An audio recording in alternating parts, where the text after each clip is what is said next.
Hello friends, ഞാൻ doctor Rajesh Kumar. തിരക്കേറിയ ഒരു ജീവിതശൈലിയിൽ മുന്നോട്ട് പോകുന്ന സമയത്ത് പലപ്പോഴും 3 നേരം ഫ്രഷായിട്ട് ഭക്ഷണം ഉണ്ടാക്കി കഴിക്കാൻ നമുക്ക് സാധിച്ചു എന്ന് വരില്ല. അതുകൊണ്ട് നമ്മൾ എന്ത് ചെയ്യും? രാവിലെ ഉണ്ടാക്കുന്ന ഭക്ഷണം തന്നെ ചൂടാക്കി ഉച്ചയ്ക്കും രാത്രിയും കഴിക്കും. ചിലപ്പോൾ ഈ പകൽ ജോലിക്കെല്ലാം പോയിട്ട് വരുന്ന വീട്ടമ്മമാർ വൈകുന്നേരം ഭക്ഷണം ഉണ്ടാക്കിയതിന് ശേഷം പിറ്റേ ദിവസം രാവിലെ ഉച്ചയ്ക്കുമല്ല ഇത് തന്നെ ചൂടാക്കി എടുക്കുന്ന ഒരു രീതിയുമുണ്ട്. എന്നാൽ ഭക്ഷണം പാകം ചെയ്യുന്ന സമയത്ത് വീണ്ടും ചൂടാക്കി ഉപയോഗിക്കാൻ പാടില്ലാത്ത ചില ഭക്ഷണങ്ങളുണ്ട്. കാരണം നമ്മളിങ്ങനെ ചൂടാക്കി കഴിക്കുന്നത് ഒന്ന്, നമുക്കിതിനകത്ത് ജനറലി ഉള്ള ന്യൂട്രീഷണൽ വാല്യൂ ഗണ്യമായിട്ട് കുറഞ്ഞു പോകും എന്നുള്ളത് ഒരു പ്രധാനപ്പെട്ട പ്രശ്നം. രണ്ടാമത്തെ പ്രശ്നം, വീണ്ടും ചൂടാക്കുന്ന സമയത്ത് ഇത് നമ്മുടെ ശരീരത്തിന് അപകടകരമായിട്ടുള്ള ചില രാസമാറ്റങ്ങൾ നമ്മുടെ ശരീരത്തിനകത്ത് ചെന്ന് ഉണ്ടാക്കും. ഇതും നമുക്ക് ഹാനികരം തന്നെയാണ്. ഡൽഹിയിലുള്ള വളരെ പ്രശസ്തനായിട്ടുള്ള ഒരു ന്യൂട്രീഷനിസ്റ്റ് ഉണ്ട്, ലോകേന്ദ്ര ടോമാർ. അദ്ദേഹം നടത്തിയിട്ടുള്ള ഒരു വിശദീകരണത്തിൽ വീണ്ടും ചൂടാക്കി ഉപയോഗിക്കാൻ പാടില്ലാത്ത ചില ഭക്ഷണങ്ങളെപ്പറ്റി വിശദീകരിക്കുന്നുണ്ട്. ഞാനിവിടെ അത് ഏതെല്ലാമാണെന്ന് വിശദീകരിക്കാം. ഒന്നാമത്തത് നമ്മുടെ കുക്കിംഗ് ഓയിലാണ്. സാധാരണ നമ്മളെല്ലാവരും തന്നെ ഇപ്പോൾ പപ്പടം കാച്ചാൻ ഉപയോഗിക്കുന്ന എണ്ണയിൽ തന്നെ മീൻ പൊരിച്ചു എന്ന് വരും. പപ്പടം കാച്ചാൻ ഉപയോഗിക്കുന്ന എണ്ണ അല്ലെങ്കിൽ മീൻ പൊരിക്കാൻ ഉപയോഗിച്ച എണ്ണ തന്നെ നമ്മൾ കറികൾക്കകത്ത് കടുവറുക്കാനായിട്ട് ചേർത്തു എന്ന് വരാം. ഇങ്ങനെ ഒരു തവണ ഉപയോഗിച്ച എണ്ണ തന്നെ വീണ്ടും നമ്മൾ വച്ചിരുന്ന് പല കറികൾക്ക് വേണ്ടി ഉപയോഗിക്കാറുണ്ട്. എന്നാൽ ഇത് നമ്മുടെ ശരീരത്തിന് ഏറെ അപകടകരമാണ്. വീട്ടിൽ നമ്മളിങ്ങനെ ഇടയ്ക്ക് ഈ ഒരു തവണ ചൂടാക്കിയത് ഉപയോഗിക്കുന്നത് പോട്ടെ, ഹോട്ടലുകളുടെ കാര്യം നോക്കി അവിടെയെല്ലാം ഈ ഭക്ഷണം വറക്കുന്നത് കണ്ടിട്ടില്ലേ? ഒരിക്കൽ ചൂടായി കിടന്ന എണ്ണയിൽ തന്നെ വീണ്ടും അവർ എണ്ണ ആഡ് ചെയ്ത് ആ എണ്ണ തന്നെ ഉപയോഗിച്ചുകൊണ്ടിരിക്കുന്നു. വൈകുന്നേരങ്ങളിൽ ബാക്കി വരുന്ന എണ്ണ ഇവർ ഒഴിച്ചു വെച്ചിരുന്നിട്ട് പിറ്റേ ദിവസം വീണ്ടും ഭക്ഷണങ്ങൾ അല്ലെങ്കിൽ കറി വയ്ക്കുന്നതിന് വേണ്ടി ഉപയോഗിച്ചു വരും. ഇത് വലിയ തോതിലുള്ള ആരോഗ്യ പ്രശ്നം ഉണ്ടാക്കും. കാരണം നമ്മൾ ഒരു തവണ ചൂടാക്കിയ എണ്ണ തന്നെ വീണ്ടും നമ്മൾ ഒന്നുകൂടെ ചൂടാക്കുന്ന സമയത്ത് ഇതിനകത്ത് ഹൈഡ്രജനേഷൻ സംഭവിച്ചിട്ട് ട്രാൻസ് ഫാറ്റ് ഉണ്ടാകാൻ കാരണമാകും. ട്രാൻസ് ഫാറ്റ് എന്ന് പറയുന്നത് ഇന്ന് നമ്മുടെ ശരീരത്തിനകത്ത് ഏറ്റവും കൂടുതൽ അപകടകരമായിട്ടുള്ള ചേഞ്ചസ് ഉണ്ടാക്കുന്ന ഒരു എണ്ണ, ഒരു കൊഴുപ്പ് ഘടകമാണ്. നമ്മളിങ്ങനെ ചൂടാക്കി ഉപയോഗിക്കുന്ന സമയത്ത് ഈ ട്രാൻസ് ഫാറ്റ് 2 തരത്തിലാണ് അപകടം ചെയ്യുന്നത്. ഒന്ന്, നമ്മുടെ കരളിനകത്ത് പോയിട്ട് അപകടകരമായിട്ടുള്ള ടോക്സിക് ചേഞ്ചസ് ഉണ്ടാക്കും. നമുക്ക് ഫാറ്റി ലിവർ രോഗം ഉണ്ടാക്കുന്നതിനും നമുക്ക് കരളിനകത്ത് കൂടുതലും അതിൻ്റെ കോശങ്ങളുടെ പ്രവർത്തനം താളം തെറ്റിക്കുന്നതിനും നമുക്ക് ഈ ട്രാൻസ് ഫാറ്റ് ചേരുന്നത് കാരണമാകും. രണ്ടാമത്തെ പ്രശ്നം എന്ന് പറയുന്നത് നമ്മുടെ രക്തക്കുഴലിനകത്ത് ബ്ലോക്ക് ഉണ്ടാക്കുന്നതിന് കാരണമാകും. അതായത് നമുക്ക് ഹൃദയാഘാതം, സ്ട്രോക്ക് പോലുള്ള പ്രധാന പ്രശ്നങ്ങൾ ഉണ്ടാക്കുന്നതിന് കാരണം ട്രാൻസ് ഫാറ്റ് ഉള്ളിലേക്ക് ചേരുന്നതാണ്. ഇനി വീണ്ടും ചൂടാക്കി ഉപയോഗിക്കാൻ പാടില്ലാത്ത രണ്ടാമത്തെ ഭക്ഷണം എന്ന് പറയുന്നത് ഇലക്കറികളാണ്. ചീര, മുരിങ്ങയില, അതേപോലെ സെലറി പോലുള്ള നമ്മുടെ നാട്ടിൽ കിട്ടുന്ന പലവിധ ഇല വിഭാഗങ്ങൾ, ക്യാബേജ്, കോളിഫ്ലവർ, ബീൻസ്, കൂടാതെ ക്യാരറ്റ്, ഇവയെല്ലാം തന്നെ നമ്മൾ വീണ്ടും ചൂടാക്കി ഉപയോഗിക്കുകയാണെന്നുണ്ടെങ്കിൽ ഇതിനകത്ത് അടങ്ങിയിട്ടുള്ള നൈട്രൈറ്റുകൾ രാസമാറ്റം സംഭവിക്കും. ഈ രാസമാറ്റം സംഭവിച്ച്, അതായത് വീണ്ടും ചൂടാക്കിയ നമ്മുടെ ഇല വിഭാഗങ്ങളോ അല്ലെങ്കിൽ ഞാൻ ഈ പറഞ്ഞ ഭക്ഷ്യ വിഭാഗങ്ങളോ കഴിച്ചു കഴിഞ്ഞാൽ ഇത് നമ്മുടെ വയറിനകത്ത്, പ്രത്യേകിച്ച് കുടലിനകത്ത് വലിയ തോതിൽ ഗ്യാസ്ട്രിക് ഇറിറ്റേഷൻ ഉണ്ടാക്കാൻ കാരണമാകും. അതുകൊണ്ടാണ് നമ്മളിപ്പോൾ വീണ്ടും ചൂടാക്കിയ ഈ ഇലക്കറികൾ കഴിച്ചു കഴിഞ്ഞാൽ ഭയങ്കരമായിട്ട് ഗ്യാസ് ശല്യം ഉണ്ടാകുന്നതും നമുക്ക് പ്രത്യേകിച്ച് അടിവയറിന് ഇറിറ്റേഷനും ഗ്യാസും, ചിലവർക്ക് പുളിച്ചതായിട്ടുള്ള ഏമ്പക്കം, കീഴ്വായു ശല്യം ഉണ്ടാകുന്നതിൻ്റെ കാരണം. അതുകൊണ്ട് ഞാൻ ഈ പറഞ്ഞ ഭക്ഷ്യവിഭവങ്ങൾ ഫ്രഷായിട്ട് ഉണ്ടാക്കി നിങ്ങൾ ചൂടോടെ കഴിക്കാൻ നോക്കുക. കഴിയുന്നത്ര വീണ്ടും ചൂടാക്കി കഴിക്കുന്നത് നിങ്ങൾക്ക് ഈ വയറിന് വലിയ തോതിലുള്ള ഇറിറ്റേഷൻ ഉണ്ടാക്കാൻ കാരണമാകും. അടുത്തത്, വീണ്ടും ചൂടാക്കി കഴിക്കാൻ പാടില്ലാത്ത മറ്റൊരു പ്രധാനപ്പെട്ട ഭക്ഷണം എന്ന് പറയുന്നത് അരി ആഹാരമാണ്. നമ്മളിൽ പലരും ഒരു നേരം അരി വെച്ച് കഴിഞ്ഞാൽ അത് നമ്മൾ പുറത്ത് വെച്ചിരുന്ന് തണുത്തതിന് ശേഷം വീണ്ടും കഴിക്കുന്നതിന് മുമ്പ് ചൂടാക്കി ഉപയോഗിക്കാറുണ്ട്.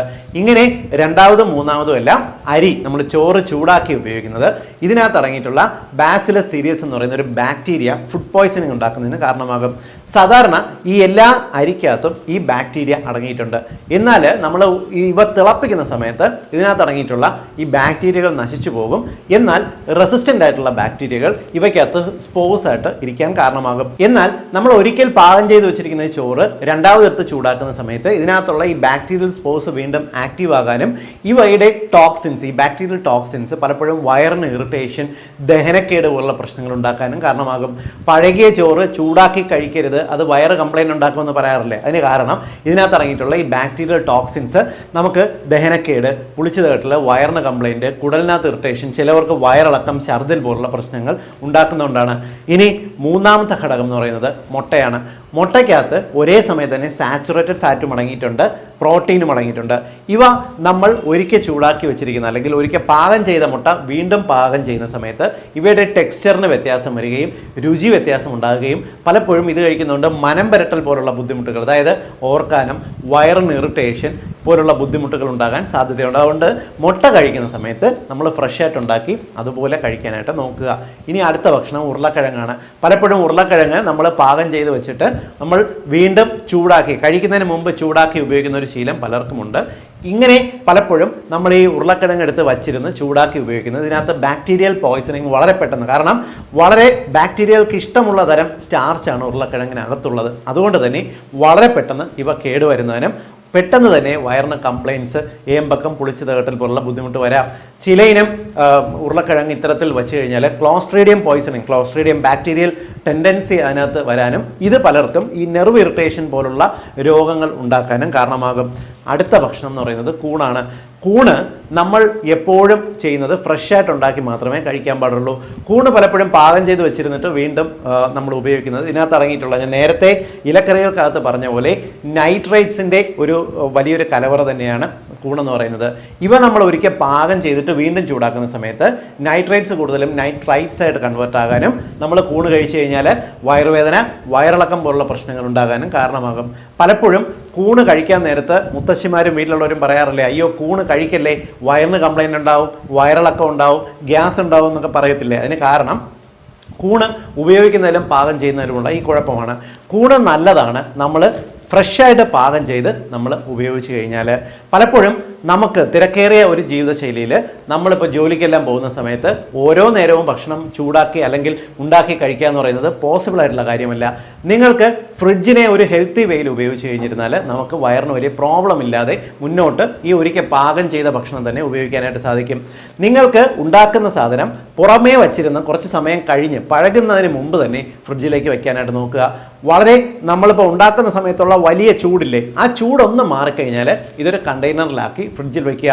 പലരും പറയാറുണ്ട് ഫ്രിഡ്ജിൽ വയ്ക്കുന്നതിന് മുമ്പ് ഭക്ഷണം പൂർണ്ണമായിട്ടും തണുക്കണമെന്ന്. പൂർണ്ണമായിട്ടും തണുക്കേണ്ട കാര്യമില്ല. അത്യാവശ്യം കടുത്ത ചൂടൊന്ന് മാറിയിട്ട് ഇത് ഫ്രിഡ്ജിലേക്ക് വയ്ക്കുക. കാരണം നമ്മളിപ്പം ഉയർന്ന ചൂടിൽ, ആവി പറക്കുന്ന ചൂടിലാണ് ഫ്രിഡ്ജിൽ വയ്ക്കുന്നതെങ്കിൽ ഫ്രിഡ്ജിൻ്റെ ഉള്ളിലുള്ള ടെമ്പറേച്ചർ ഈ ഭക്ഷണത്തിൻ്റെ ഈ ആവി മാറ്റാനും പലപ്പോഴും അതുകൊണ്ട് ഫ്രിഡ്ജിനകത്ത് ബാക്ടീരിയ കൂടാനും കാരണമാകും. അതുകൊണ്ട് വലിയ ഉയർന്ന ചൂട് ഒന്ന് കുറഞ്ഞതിന് ശേഷം ഇവ നല്ലൊരു പാക്കറ്റിലാക്കി ഭക്ഷണം ഫ്രിഡ്ജിൽ വയ്ക്കുക. ഫ്രിഡ്ജിൽ നിന്നും പുറത്തെടുക്കുന്ന ഭക്ഷണം അധിക സമയം വച്ചിക്കാതെ അപ്പോൾ തന്നെ വേണമെങ്കിൽ ചൂടാക്കി ഉപയോഗിക്കാം. പലരും ഫ്രിഡ്ജിൽ നിന്നും ഭക്ഷണം പുറത്തെടുത്ത് വെച്ച് തണുപ്പ് പൂർണ്ണമായും മാറട്ടെ എന്ന് പറഞ്ഞ് പുറത്തെടുത്ത് വയ്ക്കും. ഫ്രിഡ്ജിൽ വയ്ക്കുന്ന ഭക്ഷണത്തിനകത്ത് ബാക്ടീരിയ ഇനാക്റ്റീവ് ഫോമിലുണ്ടാവും. പുറത്തെടുത്ത് വെച്ച് കഴിയുമ്പോൾ ഇവ പെട്ടെന്ന് തന്നെ മൾട്ടിപ്ലൈ ചെയ്യാൻ തുടങ്ങുന്നു. ഇങ്ങനെ ബാക്ടീരിയ മൾട്ടിപ്ലൈ ചെയ്ത് ബാക്ടീരിയൽ ടോക്സിൻസ് ഒക്കെ ആയ ഭക്ഷണമായിരിക്കും നമ്മളെടുത്ത് ചൂടാക്കാൻ പോകുന്നത്. ഇത് വയറിന് കംപ്ലൈൻറ്റ് ഉണ്ടാക്കും. എപ്പോഴും നല്ലത് നിങ്ങൾ ഫ്രിഡ്ജിൽ വച്ചിരിക്കുന്ന ഭക്ഷണം പുറത്തെടുത്ത് അധിക സമയം താമസിക്കാതെ തന്നെ ഇത് ചൂടാക്കി ഉപയോഗിക്കുന്നത് വളരെ സേഫാണ്. വയറിന് വലിയ കുഴപ്പം ചെയ്യത്തില്ല. ഈ ഒരു രീതിക്ക് നമുക്ക് ഫ്രിഡ്ജിനെ എഫക്റ്റീവായിട്ട് ഉപയോഗിച്ചുകൊണ്ട് ഞാൻ ഈ പറഞ്ഞ പ്രോബ്ലംസിനെ കുറേയൊക്കെ നമുക്ക് മറികടക്കാനായിട്ട് സാധിക്കും. എന്നിരുന്നാൽ പോലും ഫ്രഷായിട്ട് ഭക്ഷണം ഉണ്ടാക്കി കഴിക്കുന്നതാണ് അതിനകത്ത് അടങ്ങിയിട്ടുള്ള ന്യൂട്രീഷണൽ വാല്യൂസ് നമുക്ക് കിട്ടാനായിട്ട് സഹായിക്കുന്നത്. ഈ ഇൻഫർമേഷൻ നിങ്ങൾ എല്ലാവരുടെയും അറിവിലേക്കായിട്ട് ഷെയർ ചെയ്യുക. കാരണം നമ്മളെല്ലാവരും വളരെ കോമൺ ആയിട്ട് ചെയ്യുന്ന അപകടങ്ങളാണ് നമ്മൾ ഉപയോഗിച്ച എണ്ണ റീഹീറ്റ് ചെയ്യുന്നത് മുതൽ വീട്ടിലുള്ള പല ഭക്ഷണങ്ങളും വീണ്ടും വീണ്ടും ചൂടാക്കി ഉപയോഗിക്കുന്നത്. ഒരുപാട് പേർക്ക് ഞാൻ ഈ പറയുന്ന ഒരു പുതിയ അറിവായിരിക്കും. വീണ്ടും മറ്റൊരവസരത്തിൽ മറ്റൊരു വിഷയവുമായി കണ്ടുമുട്ടാം. ബൈ.